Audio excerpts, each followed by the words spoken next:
ఒక ముస్లిం ఫకీర్‌లా ఉంటుంది. ఆయన తలపై గుడ్డ, సాదా సీదా కఫ్ని. ఆయన ఉండేది గూడా ఒక పాత మసీదులోనే. ద్వారకామయ్యి అనే ఆ మసీదులో కూర్చొని ఎప్పుడూ ఉర్దూ మాటలు మాట్లాడేవారు. భోజనానికి ముందు ముస్లింలాగా ఫాతిహా చదివించేవారు. ఇదంతా చూసి ముస్లింలు ఆయన్ని ఇతను మావాడే అని గట్టిగా నమ్మడం మొదలుపెట్టారు. ఇక్కడే ట్విస్ట్ ఏమిటంటే ఆయన చెవుల్ని మీరు ఎప్పుడైనా గమనించారా? ఆయన హిందూ సాధువుల యొక్క నాదు సంప్రదాయం లాగా ఆయన చెవులకి కుట్టి, అంటే ఆయన చెవులకి పోగులు కుట్టి ఉండేవి. ఆయన ఎప్పుడూ ఆ మసీదులో ఒక అగ్నిగుండాన్ని ఆ దుని వెలిగించే ఉండేవారు. అలానే ఆయన నుదుటిపై చందనం, కుంకుమ పెట్టుకునేవారు. ఇక ఆయన మసీదులో కూర్చొని ఎప్పుడు కృష్ణ భజనలు చేసేవారు. ఇక శ్రీరామనవమి పండగను ఎంతో అంగరంగ వైభవంగా నిర్వహించేవారు. మిత్రులారా, ఇప్పుడు ఒక్కసారి మీరే ఆలోచించండి. ఒక ముస్లిం అయితే ఆయన శ్రీరామనవమి పండుగను ఎందుకు అంత ఘనంగా జరిపించేవాడు? లేదా ఆయన ఒక హిందువు అయితే ఆయన జీవితాంతం ఆ మసీదులో ఎందుకు ఉన్నాడు? ఇదే ప్రశ్న అప్పటి ప్రజల మైండ్ను చాలా బాగా కన్ఫ్యూజ్ చేసింది. దాంతో కొందరు ఆయన్ని ముస్లింగా భావించారు, మరికొందరు హిందువుగా భావించారు. కానీ నిజానికి ఆయన ఈ రెండింటికి అతీతమైన ఒక మహా సత్యాన్ని మనకి చూపించడానికి ఆయన అలా జీవించారు. కానీ మిత్రులారా, ఇదంతా విన్నాక ఎక్కడే మనం క్షుణ్ణంగా అర్థం చేసుకోవాల్సిన ఒక విషయం ఏమిటంటే, దేవుడికి కులం లేదు, మతం లేదు. ఇవన్నీ మనుషులు సృష్టించిన గీతలు మాత్రమే. ఆ గీతను చెరిపేందుకే సాయిబాబా తన జీవితాన్నే ఒక ఉదాహరణగా మార్చుకున్నాడు. మతం మారితే మనిషి మారడు, మనసు మారితేనే మనిషి మారతాడు అనే సత్యాన్ని ఆయన మాటల్లో కాదు, తన జీవన విధానం ద్వారా మనకి చూపించాడు. అందుకే ఆయన మనకి ఇచ్చిన మహామంత్రం సబ్కా మాలిక్ ఏక్ హై, అంటే అందరి దేవుడు ఒక్కడే. మిత్రులారా, ఇంకా ఆయన జీవితంలో కొన్ని అద్భుతాలు మీరు వింటే మీకు నిజంగా గూస్ బంప్స్ వస్తాయి. మొదట ఆయన షిరిడి గ్రామానికి వచ్చినప్పుడు అక్కడ ఒక వేప చెట్టు కింద కూర్చునేవాడు. ఆ చెట్టును ఆయన తన గురువు అయిన వెంకుస సమాధిగా చెప్పేవారు. మొదట ప్రజలు దీన్ని అసలు నమ్మలేదు. కానీ ఒకరోజు ఆసక్తితో ఆయన అక్కడ కూర్చునే ఆ ప్రదేశాన్ని తవ్వి చూడగా సరిగ్గా ఆ ప్లేస్లోనే ఆ భూమి అడుగున ఒక రహస్య గుహ కనిపించింది. ఆ గుహలో నూనె లేకుండా వెలుగుతున్న 4 దీపాలు కనిపించాయని చెబుతారు. ఆ రోజు నుండే ఆ ప్రదేశం ఆయన యొక్క గురుస్థానంగా ప్రసిద్ధి చెందింది. అంతేకాదు మిత్రులారా, ఆయన మొదట్లో ధ్యానం చేసిన ఆ వేప చెట్టు గురించి ఒక విచిత్రమైన విషయం ప్రచారంలో ఉంది. సాధారణంగా వేప ఆకులు చేదుగా ఉంటాయి కదా, కానీ అప్పుడు ఆ సాయిబాబా కూర్చున్న ఆ వేప చెట్టు కొమ్మల్లోని ఆకులు మాత్రం తియ్యగా ఉంటాయని ఇప్పటికీ భక్తులు చెబుతూ ఉంటారు.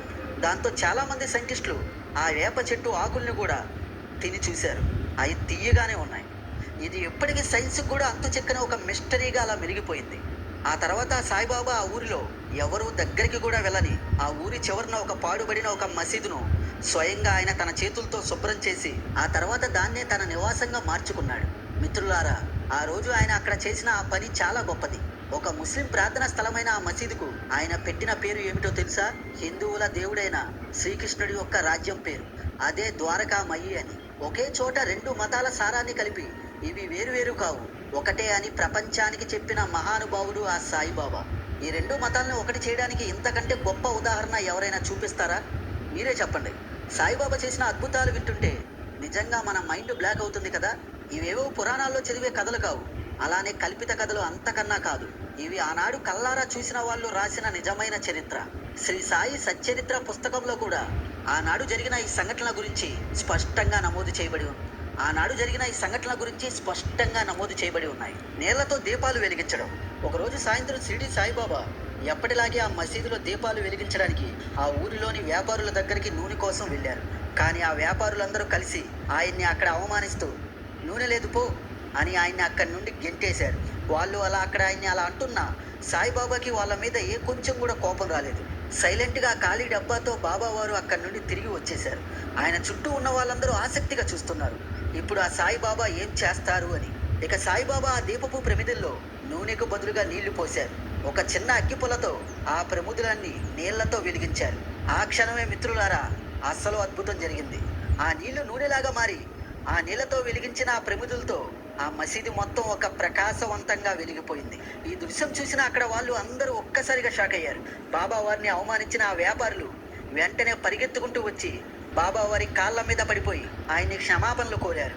ఇదొక్కటే కాదు మిత్రులారా, సాయిబాబా యొక్క అద్భుతాలు ఎంత దూరం వెళ్తాయో, సాయిబాబా యొక్క శక్తులు ఎంత దూరం వెళ్తాయో అర్థం చేసుకునే మరో అద్భుతం కూడా ఉంది. షిరిడికి ఎవరైనా వస్తుంటే వాళ్ళు ఆ ఊరి పొలిమేరల్లో ఉన్నప్పుడే ఆ బాబా వారికి తెలిసిపోయేది. వాళ్ళ మనసులో దాచుకున్న ఆ బాధ, వాళ్ళు చేసిన తప్పులు, వాళ్ళు అనుకున్న ఆలోచనలు, వాళ్ళ కోరికలు ఒకేసారి వాళ్ళ ముఖం చూసి చెప్పేసేవారు. ఇది వినడానికి కూడా కష్టం అనిపిస్తుంది, కానీ ఇదే నిజమని ఆయన దగ్గరికి వెళ్ళిన భక్తులు ఎప్పుడూ చెబుతూ ఉంటారు. ఇంకో ఆశ్చర్యకరమైన విషయం ఏంటో తెలుసా?